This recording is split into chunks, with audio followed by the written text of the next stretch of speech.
Hi guys, welcome back to the ER YouTube channel. पिछली video में हमने सीखा कि कोई भी इलेक्ट्रॉनिक कंपोनेंट को उसके किट से कैसे बाहर निकाले। सो गाइस, इस वीडियो में हम लोग देखेंगे कि उसी निकाले हुए कंपोनेंट को किसी दूसरे किट में कैसे असेंबल कर सकते हैं, कैसे उस कंपोनेंट को यूज़ करके दूसरे किट को सही से हम लोग बना सकते हैं और कैसे इस कंपोनेंट को इस बोर्ड में लगा सकते हैं, वो चीज़ सीखेंगे इस वीडियो में। तो चलिए गाइस शुरू करते हैं। तो यहाँ पर देखिए, इस वोल्टेज रेगुलेटर को हम लोगों ने निकाला था। तो इस 7805 के वोल्टेज रेगुलेटर यहाँ पे था। पहले देखना है कि यह लगेगा किस साइड से, किस तरह से इनपुट आउटपुट देख करके हमें लगाना है, तो वो आपको पता होना चाहिए गाइस। यहाँ पर देखिए, इधर हीट सिंक लगेगा, तो यह वोल्टेज रेगुलेटर कुछ इस तरह से लगेगा। तो यहाँ पर हमें ऐसे लगाना है इसको, उसके बाद इसके लेयर में आना है। तो यहाँ पर देखिए, ये कुछ इस तरह से शॉर्ट हो चुका है। तो पहले यहाँ पर हम इसको साफ़ करेंगे, साफ कुछ इस तरह से, जैसे कि इसमें जो वायर्स लगे हुए हैं सोल्डरिंग वायर्स, उसको हम यहाँ से हटाएंगे पहले। तो ये हटाने के लिए यहाँ से मैंने उठाया, उसके बाद इसको सोल्डरिंग आयरन को थोड़ा सा ऐसे पटकता हूँ, तो यहाँ से यह बाहर निकल जाता है। और देखो, ये दूसरा तीसरा, तो तीनों वायर में आप देखो, यहाँ पे तीनों पिन पे कुछ इस तरह से छोटे छोटे होल हो गए हैं और अब यहाँ पे कंपोनेंट लगाने के लिए तैयार हो चुका है। तो उससे पहले गाइज, आप लोग यहाँ पे एक चीज़ ध्यान देना कि इसके तीनों लेग में अभी भी वायर्स जो हैं सोल्डरिंग वायर्स, वो चिपका हुआ है। तो अभी डायरेक्ट हम उसमें लगाएंगे तो सही से यह लगेगा नहीं, ख़राब हो जाएगा, ये इसका जो प्रिंट लेयर है वो उखड़ जाएगा। तो इसके लिए पहले हमें क्या करना पड़ेगा कि सोल्डरिंग पेस्ट में इसे थोड़ा सा लगाना पड़ेगा इसके लेग में और इसको क्लीन करना पड़ेगा। तो इन तीनों लेग को मैं क्लीन कर देता हूँ और एकदम अच्छे तरीके से आपको क्लीन करना है। जितना अच्छे से आप क्लीन करोगे उतना अच्छा से वह लग जाएगा और प्रिंट लेयर आपका उखड़ेगा नहीं। तो यहाँ पर ये उखड़ जाने के बाद, ये क्लीन हो जाने के बाद, ये तीनों वायर को यहाँ पे हमें कुछ इस तरह से लगाना है, 1 2 3, और देखो यह कितना बढ़िया लग गया। और गाइस देखो, ये प्रिंट लेयर थोड़ा सा भी नहीं उखड़ा। तो कुछ इस तरह से यहाँ पे आप लगा सकते हो इस कंपोनेंट को। उसके बाद ये लग जाने के बाद यहाँ पे हमें सोल्डरिंग कर देना है। तो सोल्डरिंग करने का विधि भी मैं बताया हूँ। अब देखो, कुछ इस तरह से वायर को लेने हैं और हमें आराम से सोल्डर कर देने हैं तीनों लेग को अलग अलग करके। और कुछ इस तरह से ये कंपोनेंट इस किट में, इस बोर्ड में लग चुका है।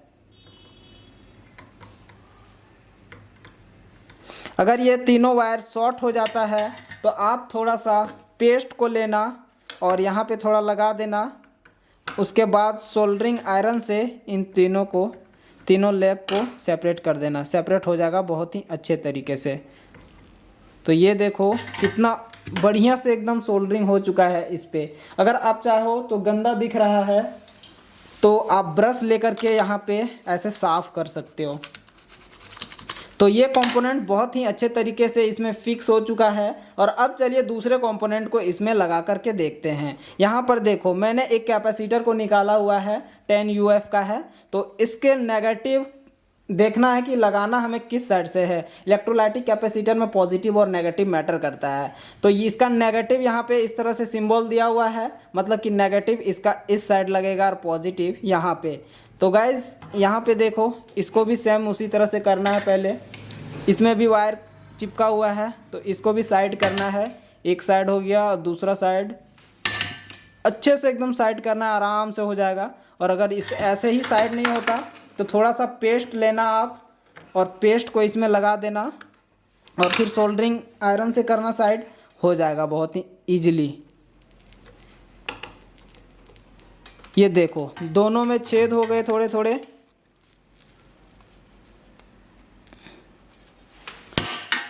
दोनों में थोड़े थोड़े छेद हो गए और इसमें कंपोनेंट अब लगने के लिए तैयार है।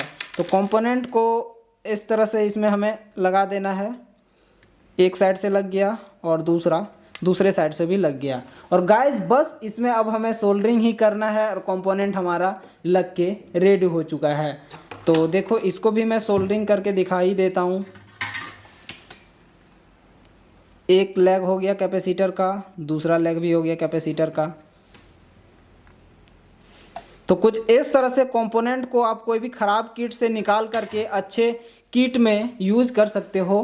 पुराने एकदम किट से कंपोनेंट को, जनरली कंपोनेंट उतने ख़राब नहीं होते, लेकिन बाय चांस अगर ख़राब हो जाता है तो आप कुछ इस तरह से रिप्लेस कर सकते हो। और साफ़ कर देने के बाद यह पता ही नहीं चल रहा कि हमने इस कंपोनेंट को यहाँ से रिप्लेस किया है। तो कुछ इस तरह से कंपोनेंट्स को आप रिप्लेस कर सकते हो। चलो एक और कंपोनेंट मैं ट्रांजिस्टर को लगा करके दिखा देता हूँ। सो गाइज ये रहा ट्रांजिस्टर का प्लेस और हमारा ट्रांजिस्टर रहा ये ट्रांजिस्टर कुछ इस साइड से लगेगा और इसको लगाने से पहले इसके प्लेस को हमें क्लीन करना होगा।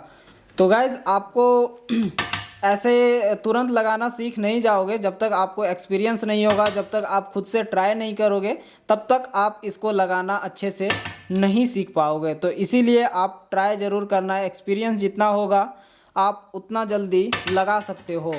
तो पुराने किट से आप लगाना सीखना, उसके बाद से आप नए किट में, जो किट आपका ख़राब नहीं है उस किट में लगाना सीखना। तो यहाँ पर देखिए इस ट्रांजिस्टर में भी पूरा वायर लगा हुआ है, तो इसको भी रिमूव करना होगा पहले।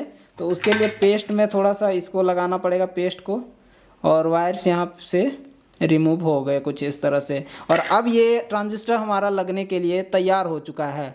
तो ये तीनों लेग को मैंने इसमें लगाया और देखो ये आराम से इस साइड से आ गया, कोई दिक्कत नहीं है। और अब इन तीनों वायर को मैं यहाँ पर सोल्डर कर दूँगा।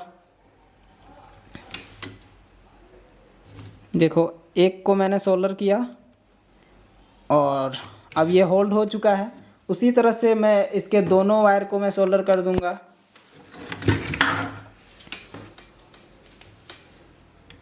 ये रहा दूसरा और बीच वाला भी।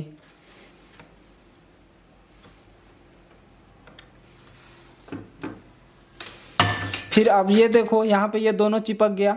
तो इसको निकालने के लिए पहले क्या करना है, यहाँ से ये जो है इसको निकल गया ये, और नहीं तो इसमें मैं पेस्ट लगा करके निकाल सकता था। तो देखो यह भी कितना स्मूथ हमारा लग चुका है। और गाइस आप इस तरह से ट्रांजिस्टर को लगा सकते हो कोई भी किट में, या फिर और भी कई सारे कंपोनेंट्स को इस किट से निकाल करके इस किट में आप लगा सकते हो। तो गाइस आई होप ये वीडियो आप लोगों को बहुत ही मदद हुई होगी। वीडियो पसंद आई तो वीडियो को लाइक कर देना, और चैनल में नए हो तो चैनल को सब्सक्राइब करके बेल आइकन को भी जरूर प्रेस कर लेना। थैंक यू गाइस इस वीडियो को यहाँ तक देखने के लिए। मिलता हूँ नेक्स्ट वीडियो में, तब तक के लिए बाय बाय।